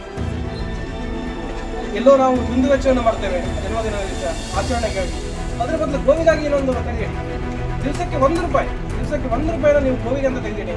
ತಿಂಗಳದಲ್ಲೋ ಹತ್ತಿರ ಇರೋ ಯಾವುದೋ ಗೋಶಾಲೆಗೂ ಬಂದು ಸಮರ್ಪಣೆ ಮಾಡಿ. ನಿಮ್ಮ ಹುಟ್ಟುಹಬ್ಬದ ಸಂಭ್ರಮದಲ್ಲಿ ಒಂದು ಸಾರ್ಥಕತೆ ಇರ್ತದೆ. ಹಾಗಾಗಿ ಇಂತಹ ಒಂದು ಗೋ ಬ್ಯಾಂಕಿಗೆ ಬಂದಿದ್ದೇನೆ, ಬಹಳ ಖುಷಿಯ ವಿಷಯ. ಮತ್ತೆ ನೀವು ನಮಗೆ ತಿಳಿಸಿ ಬಂದಿದ್ದರೆ ನಿಜವಾಗಿ ನಿಮಗೆಲ್ಲ ವ್ಯವಸ್ಥೆ ಮಾಡಬಹುದು. ತಿಂಡಿ ಮತ್ತೆ ಲಘು ಪಾನೀಯ ವ್ಯವಸ್ಥೆ ಮಾಡಿ. ಈಗ ನೀವು ಮುಖ್ಯವಾದರೆ ಖಂಡಿತ ನಾವು ಇಲ್ಲಿ ಪಾನೀಯ ವ್ಯವಸ್ಥೆಯನ್ನು ಮಾಡಿಕೊಡ್ತೇವೆ. ಹಾಗಾಗಿ ಆದಷ್ಟು ಮತ್ತೆ ಬನ್ನಿ, ಮತ್ತೆ ಎಲ್ಲ ಕಡೆ ಈ ಗೋ ಬ್ಯಾಂಕಿನ ಮಾಹಿತಿಗಳನ್ನ ಕೊಡಿ. ಇವತ್ತು ಮಾಡಿದಂಥ ಈ ವಿಡಿಯೋ ಇರ್ಬೋದು ಎಲ್ಲ ನಾವು ಅಪ್ಲೋಡ್ ಮಾಡ್ತೇವೆ. ಮತ್ತು ನಮ್ಮದೊಂದು ದೊಡ್ಡ ಗೋ ಬ್ಯಾಂಕ್ ಬಳಗ, ವಾಟ್ಸಪ್ ಬಳಗ ಇದೆ, ನಿಮ್ಮನ್ನೆಲ್ಲ ಆ್ಯಡ್ ಮಾಡಿರ್ತೇವೆ. ಗೋವಿನ ವಿಷಯ ಏನಾದರೂ ದಯವಿಟ್ಟು ಅವರಲ್ಲಿ 150 ಜನ ಇದ್ದಾರೆ. ಹಾಗಾಗಿ ಎಲ್ಲರಿಗೂ ಧನ್ಯವಾದ. ಈಗ ತಳಿಯ ಮಹತ್ವವನ್ನು ನಿಮಗೆ ಹೇಳ್ತಾ ಹೋಗ್ತೇನೆ. ನಿಮಗೆ ಭಾರತೀಯ ಗೋವನ್ನು ನೋಡಿರ್ತೀರಿ, ಇದೆಲ್ಲ ಲೋಕಲ್ ತಳಿಗಳು, ಮಲ್ನಾಡು ಗಿಡ ಅಂತ ಹೇಳ್ತೇವೆ. ಆದರೆ ಈ ತಳಿಗಳು ನೋಡಲಿಕ್ಕೆ ದೊಡ್ಡ ಗಾತ್ರ, ಟನ್ಗಟ್ಟಲೆ ಬರುವಂತಹ ಎತ್ತುಗಳು. ರೈತರು ಕೆಲಸ ಮಾಡುವಷ್ಟು ಮಾಡಿಸಿ ಆಮೇಲೆ ಅದನ್ನ ಕಡಿಲಿಕ್ಕೆ ಕೊಡ್ತಾರೆ. ಅಂತ ಅದು ಅಂಗೋಲಿ. ಆಂಧ್ರದ ಅಂಗೋಲಿ ಈ ಥರ ವೈಟ್ ಇದೆಯಲ್ಲ, ಇದು ಮಹಾನಂದಿ ತಳಿ.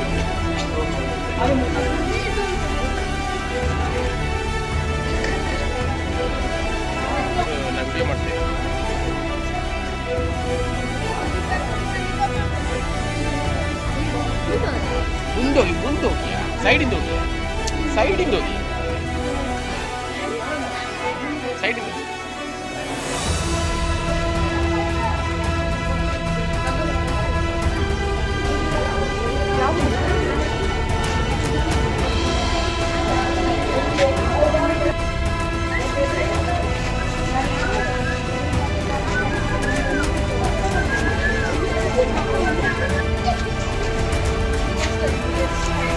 ಅದು ವಿನ್ನೆಲ್ಲ ಆಯ್ತು.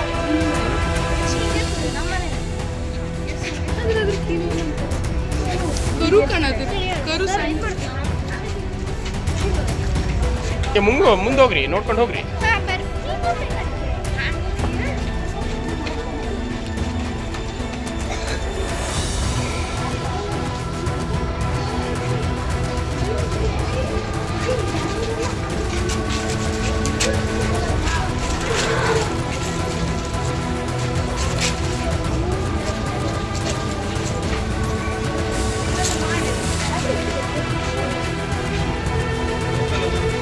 ಅಲ್ಲ, ಎಲ್ಲ ಮಿಕ್ಸ್ ಇದೆ. ಈ ಕಡೆದೆಲ್ಲ ಲೋಕಲ್.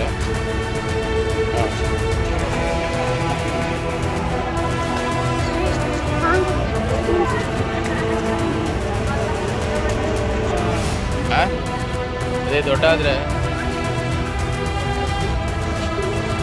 ಇದೆಲ್ಲ ಆ್ಯಕ್ಚುಲಿ ಬೇರೆ ಕಡೆಯಿಂದ ಬರುವಾಗ ಎಲ್ಲ ಹಿಡಿದಿದ್ದಲ್ಲ, ಇಲ್ಲಿ ಬಟ್ಟೆಗಳಿಗೆ ಬರು.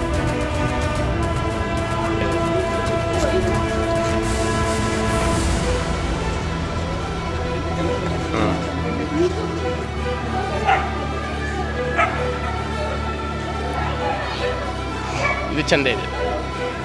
ಕೋಡ್ ನೋಡಿ ಎಷ್ಟು ಚಂದ ಇದೆಯಲ್ಲ.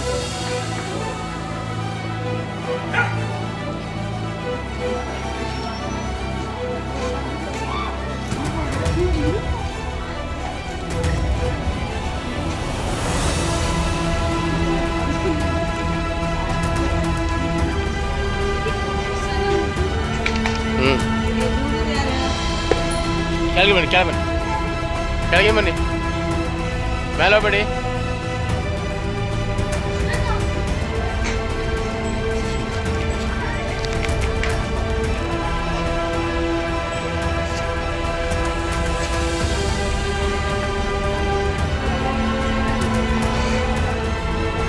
ಶಬಾಷ್.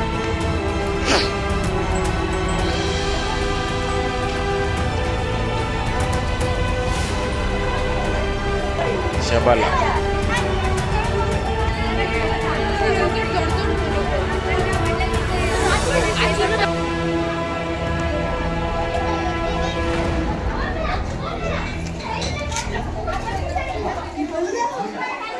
ದುಡು ಸರಿ.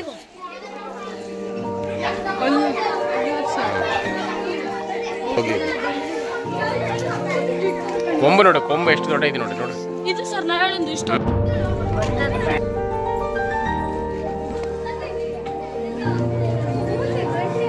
ಎಲ್ಲ ವೆರೈಟಿ ಇದೆ. ಜೆರ್ಸಿ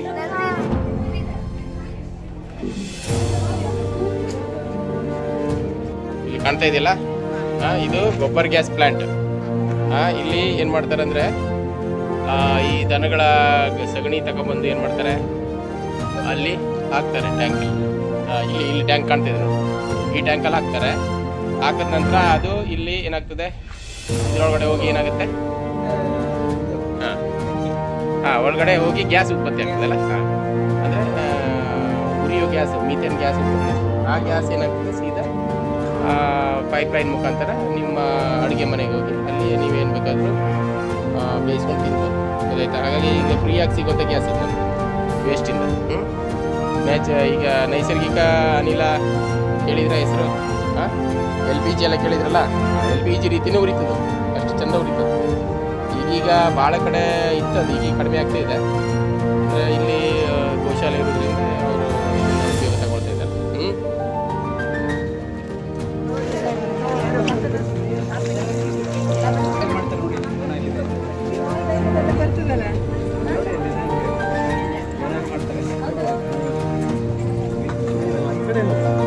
ಗೋಗ್ರಾಸ ಇದೆ, ಕುಡೀರಿ, ನೀರು ಬೇಕಾದ್ರೆ ತುಂಬಿಸ್ಕೊಳ್ರಿ.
ಇದಕ್ಕಿಂತ ಮುಂಚೆ ನಮ್ಮದು 2010 ಎಸ್ಟಾಬ್ಲಿಷ್ ಆಗಿತ್ತು. ಆವಾಗ ಫಾರ್ಮಾ ಫುಡ್ ಅಂತ ನಮ್ಮದು ಪ್ಲಾಂಟ್ ಹೆಸರಿತ್ತು. ಈಗ ಇಲ್ಲಿ ನಾವು ಕರೆಂಟ್ಲಿ ಪ್ರೊಡಕ್ಷನ್ ಮಾಡ್ತಿರೋದು ಮತ್ತು ಕ್ಯಾಲ್ಸಿಯಂ ಕ್ಲೋರೈಡ್ ಮತ್ತು ಪೊಟ್ಯಾಷಿಯಂ ಕ್ಲೋರೈಡ್ ಮಾಡ್ತಿದ್ದಾರೆ. ಅದರದ್ದು ನಾವು ನಿಮಗೆ ಏನು ಯಾವ ರೀತಿಯಲ್ಲಿ ಪ್ರೊಡಕ್ಷನ್ ಎಲ್ಲಿ ಸ್ಟಾರ್ಟ್ ಆಗ್ತದೆ, ಅಂದರೆ ಈಗ ನೀವು ಫುಡ್ ಗ್ರೇಡ್ ಇಂಡಸ್ಟ್ರೀಸಲ್ಲೂ ಹೋಗ್ತದೆ. ಫುಡ್ ಅಂದರೆ ಈಗ ಸಾಲ್ಟಿಗೆ ಎಕ್ಸಾಂಪಲ್ ಇರುತ್ತೆ, ಕ್ಯಾಲ್ಸಿಯಂ ಕ್ಲೋರೈಡ್ ಎಲ್ಲ ಬರ್ತದೆ. ಈಗ ಸಾಲ್ಟನ್ನು ತಗೊಳ್ಳಿ, ಈಗ ಕೆಲವರಿಗೆ ಬಿ ಪಿ ಶುಗರ್ ಅವರಿಗೆಲ್ಲ ಬಿ ಪಿ ಲೋ ಆದವರಿಗೆ ಸಾಲ್ಟ್ ಕೊಡ್ಲಿಕ್ಕೆ ಬೇಕಾಗ್ತದೆ, ಸಾಲ್ಟ್ ಸೊಲ್ಯೂಷನ್ ಮಾಡಲಿಕ್ಕೆ. ಕಡೆ ಫುಡ್ಡಿಗೆ ಸಾಲ್ಟ್ಸ್ ಬೇಕಾಗ್ತದೆ. ಈಗ ಫಾರ್ಮಾ ಗ್ರೇಡಲ್ಲೂ ಕೆಲವೊಂದು ಟ್ಯಾಬ್ಲೆಟ್ಸಿಗೂ ಸಾಲ್ಟ್ಸನ್ನು ಯೂಸ್ ಮಾಡ್ತಾರೆ. ಅದೇ ಥರ ಕ್ಯಾಲ್ಸಿಯಂ ಕ್ಲೋರೈಡ್, ಪೊಟ್ಯಾಷಿಯಂ, ಮ್ಯಾಗ್ನೇಷಿಯಂ ಆ ಥರ ಕೆಮಿಕಲ್ಸ್ನ ಯೂಸ್ ಮಾಡ್ತಾರೆ. ಆ ಕೆಮಿಕಲ್ಸನ್ನು ನಾವಿಲ್ಲಿ ಮ್ಯಾನುಫ್ಯಾಕ್ಚರ್ ಮಾಡ್ತಾರೆ. ಮ್ಯಾನುಫ್ಯಾಕ್ಚರ್ಗಿಂತ ಮ್ಯಾಕ್ಸಿಮಮ್ ಏನಾಗ್ತದೆ, ರಾ ಆಗಿ ಅಂದರೆ ರಫ್ ಆಗಿ ಬರ್ತದೆ.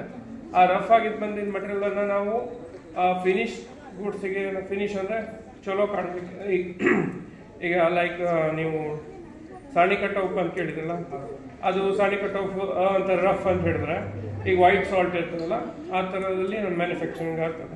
ಆದರೆ ಅದು ಎಕ್ಸಾಕ್ಟ್ ಅಲ್ಲ, ಬಟ್ ಇನ್ನು ರಾ ಫಾರ್ಮಲ್ಲಿ ಇದ್ದರೆ ನಾನು ನಿಮ್ಗೆ ಸಿಂಪಲ್ ಆಗಿ ಹೇಳಿದ್ರೆ, ಈಗ ಅದು ವೈಟ್ ಆ ಥರ ಮತ್ತು ಪ್ಯೂರಿಫಿಕೇಷನ್ ಮಾಡ್ತಾರೆ.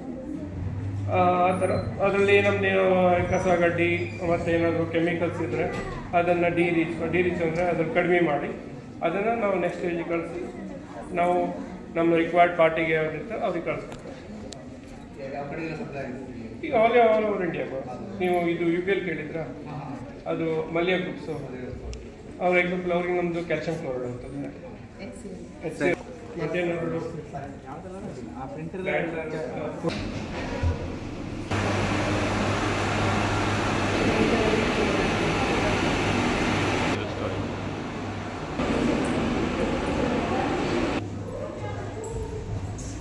ವರ್ಕ್ ಪ್ರೊಸೆಸ್ ಮಾಡ್ತಾ ಇಲ್ಲ ಅವರು ಅಷ್ಟೇ.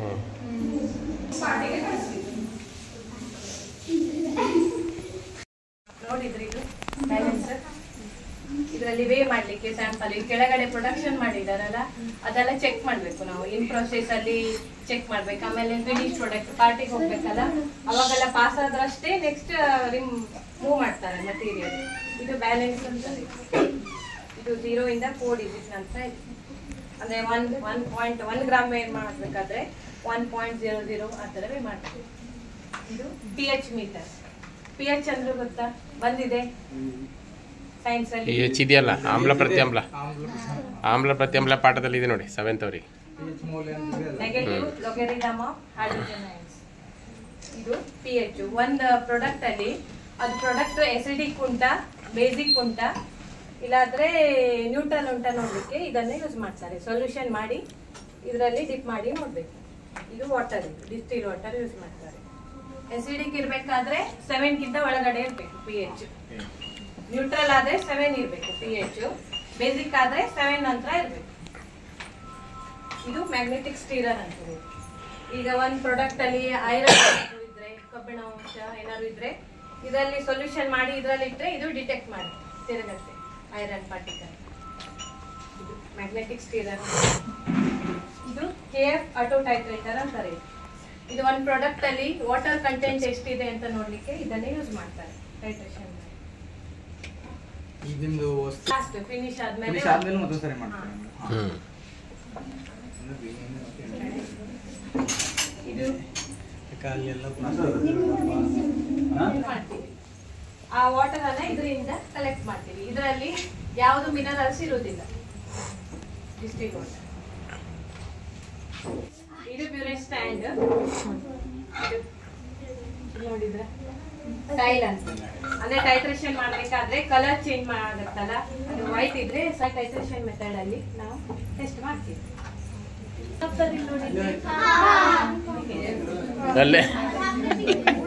ವೆಬ್ ಲ್ಯಾಬ್ ಅಲ್ಲಿ ಟೈಟ್ರೇಷನ್ ಆ ಮೆಥಡ್ ಅಲ್ಲಿ ಟೆಸ್ಟ್ ಮಾಡ್ತೀವಿ. ಇದು ಇನ್ಸ್ಟ್ರೂಮೆಂಟ್ ಯೂಸ್ ಮಾಡಿ ಟೆಸ್ಟ್ ಮಾಡಿದ್ವಿ. ಇದಕ್ಕೆ ಪೊಲಾರಿಮೀಟರ್ ಅಂತಾರೆ.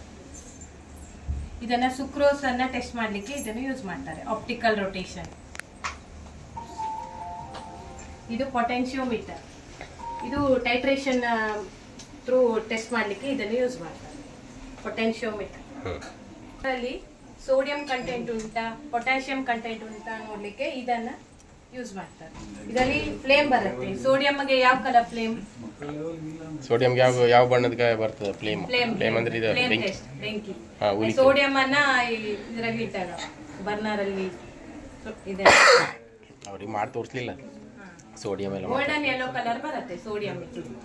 Golden yellow colour. ಪೊಟ್ಯಾಷಿಯಂಗಾದ್ರೆ ಪರ್ಪಲ್ ಕಲರ್ ತರ ಬರುತ್ತೆ. ಸಲ್ಫರ್ ಯಾವ ಕಲರ್ ಬರ್ತದೆ ಹೇಳ್ತೀರಾ? ರೆಡ್ ಅಲ್ಲ, ಸಲ್ಫರ್ ರೆಡ್ ಬರ್ತದೆ. ಇದು ಫ್ಲೇಮ್ ಫೋಟೋಮೀಟರ್ ಅಂತ. ಇದನ್ನ ಯೂಸ್ ಮಾಡಿ sodium content, calcium content, potassium content ಅನ್ನ ಚೆಕ್ ಮಾಡಬಹುದು. ಇದು ಫೋಟೋ ಫ್ಲೋರಿಮೀಟರ್. ಇದನ್ನ ಯೂಸ್ ಮಾಡಿ ಅಲ್ಯೂಮಿನಿಯಂ ಕಂಟೆಂಟ್ ಅನ್ನ ಚೆಕ್ ಮಾಡಬಹುದು. ಈ ಇನ್ಸ್ಟ್ರೂಮೆಂಟ್ ಯೂಸ್ ಮಾಡಿ ಫ್ಲೋರೋಸೆನ್ಸ್ ಬರುತ್ತೆ ಕಲರ್ ಅಲ್ಲಿ, ಆವಾಗ ಡಿಟೆಕ್ಟ್ ಮಾಡೋದು. Visible spectrophotometer. ಇದು ಯೂಸ್ ಮಾಡಿ ಅಷ್ಟೇ ಎಲ್ಲ ಮಾಡ್ಬೋದು. ಈಗ ಬ್ರೋಮೈಡ್ ಕಂಟೆಂಟ್ ಆದ್ರೆ ಇದನ್ನ ಯೂಸ್ ಮಾಡ್ಬೋದು. ಇದನ್ನ ಯೂಸ್ ಮಾಡಿ ಸೊಲ್ಯೂಷನ್ ಪ್ರಿಪೇರ್ ಮಾಡಿ ಇಲ್ಲಿ ಹಾಕಿ ವಿಸಿಬಲ್ ಸ್ಪೆಕ್ಟ್ರೋಫೋಟೋಮೀಟರ್. ಇದು ಸ್ಟೆಬಿಲಿಟಿ ಚೇಂಬರ್. ಅದಕ್ಕೆ ನಾವು ಶೆಲ್ಫ್ ಲೈಫ್ 5 years ಕೊಡ್ತೀವಿ, ಅಲ್ಲಿ ತನ ಯೂಸ್ ಮಾಡ್ಬೋದು. ಈಗ ಆ ಪ್ರಾಡಕ್ಟ್ ಅಷ್ಟು ವರ್ಷ ಇರತ್ತಾ ಅಂತ ನೋಡ್ಲಿಕ್ಕೆ ಇದರಲ್ಲಿ ಇಟ್ಟು ನೋಡ್ಬೇಕು. ಅಂದ್ರೆ ಈಗ 2 ಟೆಂಪರೇಚರ್ ಅಲ್ಲಿ ಇಡ್ತಾರೆ. ಒಂದು ನಾರ್ಮಲ್ ರೂಮ್ ಟೆಂಪರೇಚರ್ಗೆ, ಇನ್ನೊಂದು ಎಕ್ಸಲರೇಟೆಡ್ ಟೆಂಪರೇಚರ್ ಅಂತ ಇರುತ್ತೆ. ರೂಮ್ ಟೆಂಪರೇಚರ್ ಅಂದ್ರೆ 30, 35, 37, 40 ಡಿಗ್ರಿಗೆ ಇಡ್ತಾರೆ. ಇದನ್ನ ಮಂತ್ಲಿ ಇಲ್ಲ 3 months 6 months ಚೆಕ್ ಮಾಡಿ ನೋಡ್ಬೇಕು. ಅದು ನಾವು ರಿಸಲ್ಟ್ ಸೇಮ್ ಇದ್ರೆ ಆ ಮಟೀರಿಯಲ್ ಪಾಸ್ ಅಂತ ಹೇಳ್ಬೋದು. 5 years ಕೊಡ್ಬೋದು ಅಂತ ಹೇಳ್ಬೋದು. ಇದು ಸ್ಟೆಬಿಲಿಟಿ ಚೇಂಬರ್. ಎಷ್ಟಿದೆ ಅಂತ ನೋಡ್ಲಿಕ್ಕೆ ಇದನ್ನ ಯೂಸ್ ಮಾಡಿ ನೋಡ್ಬೋದು. ಇದು 200 ಡಿಗ್ರಿ ತನಕ ಟೆಂಪರೇಚರ್ ಇದೆ. ಮನೆಯಲ್ಲೇ ಯೂಸ್ ಮಾಡ್ತಿರಲ್ಲ ಓವನ್, ಗೊತ್ತಿದೆಯಲ್ಲ? ಕೇಕ್ ಎಲ್ಲ ಮಾಡ್ತಿರಲ್ಲ, ಅದಕ್ಕಿಂತ ಸ್ವಲ್ಪ ಇದು ಹೆವಿ ಇರ್ತದೆ. ಇದು ಡೆಸಿಕೇಟರ್, ಗೊತ್ತಾಯ್ತಾ? ಇದು ನೋಡಿದ್ರ ನೋಡಿ ಏನದು? ಇದರಲ್ಲಿ ಸಿಲಿಕಾ ಜೆಲ್ ಇರುತ್ತೆ. ನಾವು ಯಾವ್ದಾದ್ರು ಪ್ರಾಡಕ್ಟ್ ಇದ್ರೆ ಅದು ಮಾಯಿಶ್ಚರ್ ಅಬ್ಸರ್ವ್ ಮಾಡುತ್ತೆ. ಇದು ಸಿಲಿಕಾ ಜೆಲ್. ಇದು ಆಶ್ ಕಂಟೆಂಟ್ ಚೆಕ್ ಮಾಡ್ಲಿಕ್ಕೆ ಇದನ್ನ ಯೂಸ್ ಮಾಡ್ತಾರೆ. ಒಂದು ಪ್ರಾಡಕ್ಟ್ ಅನ್ನ ಆಶ್ ಆದಾಗ ಎಷ್ಟು % ಬರುತ್ತೆ ಅಂತ ನೋಡ್ಲಿಕ್ಕೆ ಇದನ್ನ ಯೂಸ್ ಮಾಡ್ತಾರೆ. ಇದು 1000 ಡಿಗ್ರಿ ಎಬೋ ಹೋಗುತ್ತೆ. ಅಲ್ಲಿವರೆಗೂ ನೋಡಿ 1000 ಡಿಗ್ರಿ ವರೆಗೂ ಹೋಗ್ತದೆ ನೋಡ್ರಿ. ಫುಲ್ ರೆಡ್ ಆಗುತ್ತೆ, ಕೆಂಡ ತರ ಆಗ್ತದೆ. ಎಷ್ಟು ಹೀಟ್ ಆಗ್ಬೋದು? 1000 ಅಂದ್ರೆ ಡಿಗ್ರಿ ಎಬೋ ಹೋಗ್ತದೆ. 1200 ಬಿಸಿ ಇದೆ. ಯೂಸ್ ಮಾಡಿದ್ದಾರೆ ಈಗಲ್ಲ ಅದು. ಇದು ಬ್ಯಾಕ್ಟೀರಿಯಲ್ ಇನ್ಕ್ಯುಬೇಟರ್. ಇದು ಹೀಟಿಂಗ್ ಇದಕ್ಕೆ ಯೂಸ್ ಮಾಡ್ತಾರೆ. ಹೌದಾ? ಅಂದ್ರೆ ಬ್ಯಾಕ್ಟೀರಿಯಾ ಏನಾದ್ರು ಇದ್ರೆ ಮೈಕ್ರೋ ಎಲ್ಲ ಯೂಸ್ ಮಾಡ್ತಾರಲ್ಲ, ಅದಕ್ಕೆ ಇನ್ಕ್ಯುಬೇಟರ್. ಎಸ್.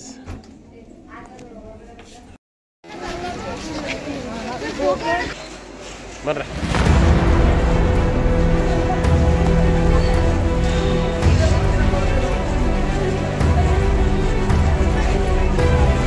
ಬನ್ನಿ.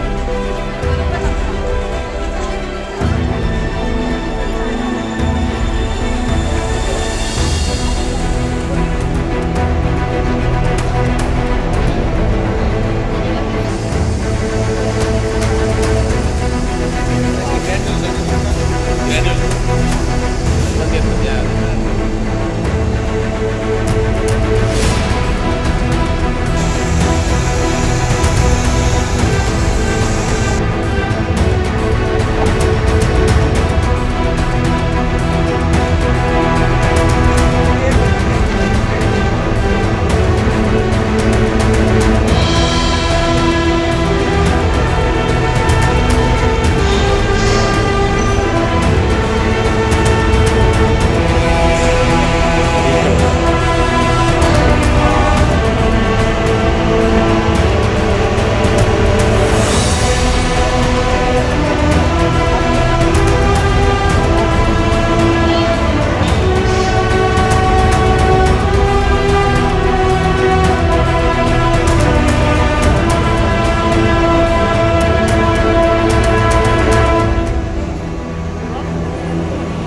ತಿಂತಿದ್ರೆ ಮತ್ತೆ ತಿನ್ನಿಲ್ಲ ಬೇಡಿ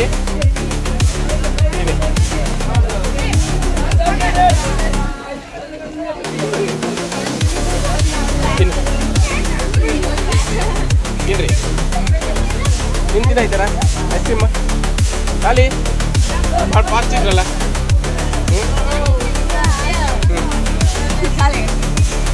ಖಾಲಿ ನಿಂದು ಖಾಲಿ ತಗೋ ಮತ್ತೊಂದು ತಗೊಬನ್ನಿ ಹಾಂ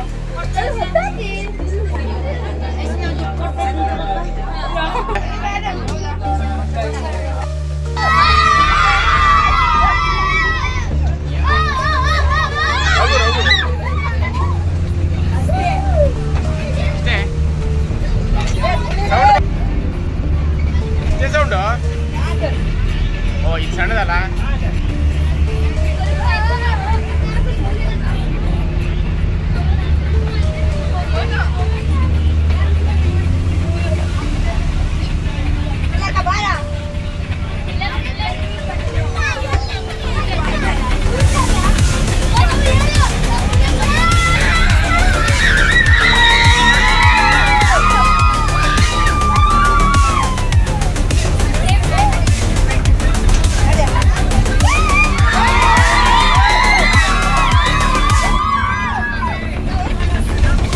ಕ್ಲೋಸ್ ಮಾಡ್ಕೊಳ